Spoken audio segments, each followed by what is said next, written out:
Bonjour les amis, je peux pas passer à côté. L'actualité aujourd'hui, c'est l'incarcération de Nicolas Sarkozy à la prison de la Santé. Petite confidence, quand je descends à Paris, je suis à 200 mètres de la Santé. Je ne sais pas si je vais pas en profiter la prochaine fois pour aller rendre une petite visite à mon copain Sarko. Il paraît qu'il y a déjà Darmanin qui a dit qu'il allait y aller pour vérifier s'il est bien en sécurité. Alors, avant de vous expliquer le titre que je vous ai proposé, bon, il y a un débat chez tous les Français, dans la mouvance patriote peut-être encore plus aiguisé, entre ceux qui disent que Sarkozy était un traître et qu'à partir de là, sa place est en tôle, et ceux qui disent que quoi qu'ait fait Sarkozy et quoi qu'on pense de lui, à partir du moment où les juges ont dit qu'il n'y avait pas de corruption, qu'il n'y avait pas d'enrichissement personnel et qu'il n'y avait pas de financement de sa campagne de 2007 par Kadhafi et les Libyens, et qu'ils l'ont simplement condamné sur un quatrième thème, c'était l'association de malfaiteurs sans en préciser les choses, et que d'autre part le mec, alors qu'il peut faire appel, est jeté en prison avant qu'il fasse appel. Il y a des gens qui disent que les juges de gauche, ils y vont un peu fort dans le côté revanchard. Je vous laisse traduire ça et vous dire que moi, j'avais lu un livre de mon copain le Major Bonte et que dans ce bouquin, il y avait une fiction qui me plaisait bien. C'est que vous aviez un procès en direct des principaux traîtres de la France. Vous aviez 4 personnes dans la cage. Vous aviez un ancien chef d'État qui ressemblait à Sarkozy. Vous aviez un ancien chef d'État qui ressemblait à Hollande. Vous aviez 2 femmes dont l'une ressemblait à Taubira et l'autre à Najat Vallaud-Belkacem, que les procès duraient un mois, qu'ils étaient retransmis en direct de 17 h à minuit pour que tous les Français voient, et qu'il y avait un réquisitoire impitoyable contre ces 4 personnes, qui étaient, suite à des lois d'exception, condamnées à mort et qui étaient exécutés, guillotinés dès le lendemain matin sans qu'il y ait la possibilité de faire le moindre appel. Et je vous avoue vraiment que la lecture de ce livre savoureux ne m'avait pas rempli d'indignation par rapport à ce passage. Donc, une fois que je vous dis tout ça, pourquoi est-ce que je me pose cette question et pourquoi je me dis est-ce que moi j'irai en prison un jour? J'ai 72 ans. Je me pose peut-être un peu plus cette question parce que je suis passé devant un tribunal il y a maintenant 3 semaines et qu'il y a un procureur qui a pas trop apprécié que, on va dire, je ne lui réponde peut-être pas avec toute la déférence qu'il attendait. Toujours est-il que Furibard, cet homme a demandé 4 mois de prison avec sursis contre moi et qu'il a demandé un stage de citoyenneté, outre des amendes qui se montent à 30 000 euros. Et je vais vous parler un petit peu, je n'aurais jamais pensé être en prison ou être menacé de prison un jour. Alors quand j'étais gaucho, quand j'avais 30 ans, je me faisais mon cinoche, 25, je me faisais mon cinoche et je me disais que peut-être que Le Pen, il allait arriver au pouvoir, que peut-être que Le Pen au pouvoir, ça serait une dictature militaire, dans le genre Pinochet, les colonels grecs, Franco, etc. Et que des gens comme moi, on allait se retrouver peut-être en prison, torturés sauvagement par les hordes fascistes de Le Pen. Je me faisais de temps en temps ce cinoche-là, vous voyez. Et puis, j'ai évolué, la vie a fait son œuvre. Et très franchement, la première fois, je me rappelle, j'étais avec mon copain Pascal Ilout, né Mohamed, apostat de l'islam. J'étais devant la 17e chambre et je me souviendrai toujours, honnêtement, j'avais pas pensé que ça pouvait m'arriver. Et je me souviens encore du réquisitoire d'une femme procureure de la République. Je me rappelle encore d'elle. Elle s'appelait Aurore Chauvelot, je ne sais pas si elle est devenue.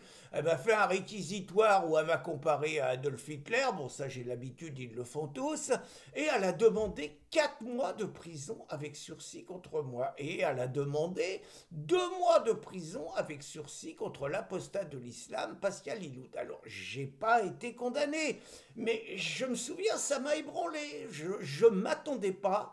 Très franchement, j'étais encore plein d'optimisme, j'étais convaincu qu'on avait les billes, qu'on allait s'en sortir, qu'on allait massacrer les 7 associations antiracistes qui s'étaient mises en face de nous. Le procès avait duré 12 heures, c'était interminable, mais franchement, je pensais qu'on allait s'en sortir, quoi. Et je pensais pas qu'on me demanderait 4 mois de tôle avec sursis et qu'après toutes les démarches en appel et tout, on s'est quand même pris 30 000 euros dans les trous de nez, vous voyez. Et depuis, de temps en temps, il y a encore des demandes comme celle donc de ce procureur. Je ne sais même plus son nom d'ailleurs, c'est pas grave. J'ai été ébranlé, j'ai failli me dire qu'il fallait plus que je reste en France. C'était vers les années 2016, à cette époque. J'ai été relaxé d'une première plainte et 3 mois plus tard, sur la même plainte, ce qui est inenvisageable normalement, j'étais condamné à de la prison avec sursis. Il a fallu que je passe une journée entière à faire des démarches et tout. Miraculeusement, il n'y a que moi qui pouvais le faire pour qu'ils comprennent qu'ils avaient fait une erreur et tout et que je m'en sorte. Donc, je sais également que ma compagne Christine Tazin peut, elle aussi, se prendre de la prison. C'est arrivé qu'un procureur demande de la prison ferme, ce qui n'est jamais arrivé contre moi. Et j'ai envie de vous parler du sort en prison, parce que vous vous dites, est-ce que moi je serais traité comme Sarkozy en prison? Ou est-ce que je serais jeté au milieu d'une population qui ne me serait pas forcément favorable? Un peu le sort qu'a subi Tommy Robinson en Angleterre, où il s'est fait plusieurs fois agresser en prison par des musulmans qui voulaient lui faire la peau.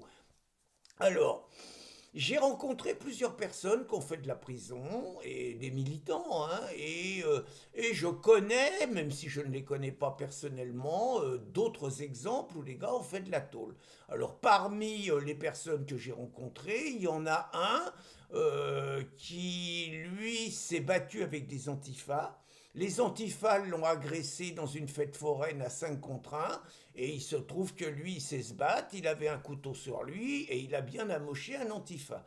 Il s'est retrouvé en tôle dans une prison où il y avait 100 personnes, 80% de musulmans, 20% de gitans et 2 Français d'origine. Et lui, l'autre Français s'est fait protéger par les musulmans et lui, il s'est mis sous la protection des gitans, ayant refusé naturellement la conversion qu'on lui proposait pour prix de sa tranquillité. Donc premier exemple.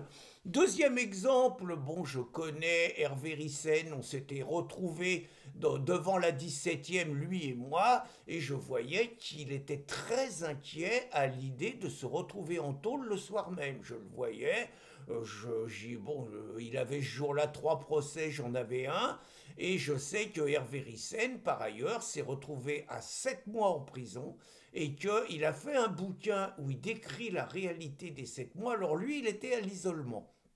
Étant à l'isolement, il ne pouvait sortir qu'1 heure par jour, il n'était pas confronté à la majorité des prisonniers musulmans, mais par contre, il décrit dans son livre les prières musulmanes qu'il entendait à longueur de journée, ce qui d'ailleurs a l'air de l'avoir peut-être un peu plus fait réfléchir. Hervé Ryssen était surtout connu pour, on va dire, un travail pas forcément favorable à la communauté juive.